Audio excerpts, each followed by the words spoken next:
Thank you very much, Mr. President. Well, so far this debate has been very predictable. Many people, particularly from the left, continue to argue that socialism, spending, more state interference are somehow the answer to Europe's competitiveness crisis. But we must never forget that, of course, it was predominantly the socialists that actually took, particularly in Greece, that actually took Europe to the brink. And it is parties of the centre-right that are slowly dragging it away from the precipice, taking the hard decisions that are slowly returning this continent to growth.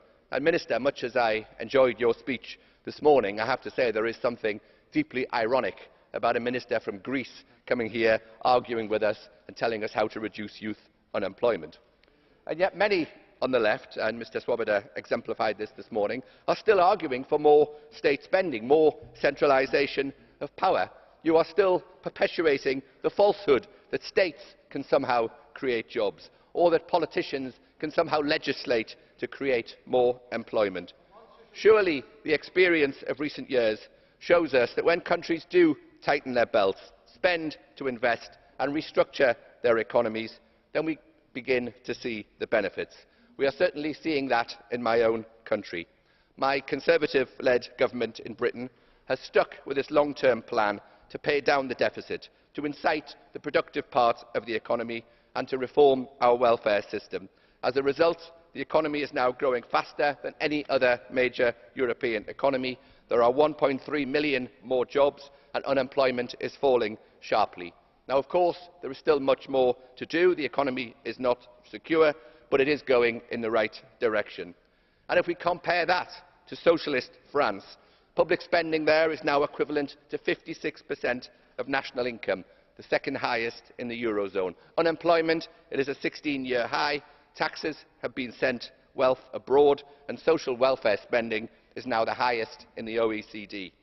President Hollande promised us all an end to austerity, but he has actually been mugged by reality, because the only way to end austerity is to implement the tough reforms that encourage investment and grow the economy.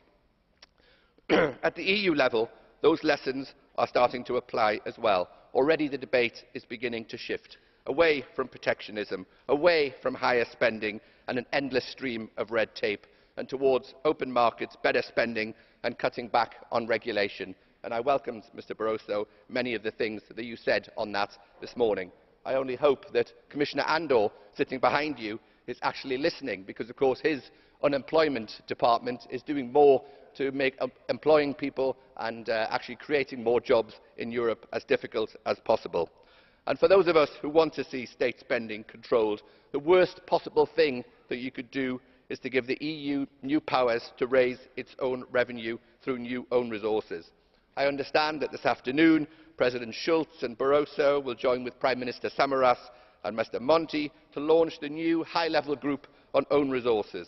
Own resources would give the Commission, would give this Parliament, a carte blanche to spend increasing amounts of taxpayer money on their special pet projects, which of course is why it will never actually happen. And that's why the next European elections are also so important. This Parliament now has powers to either help to recover our economy, or, as it so often does, to actually hinder it.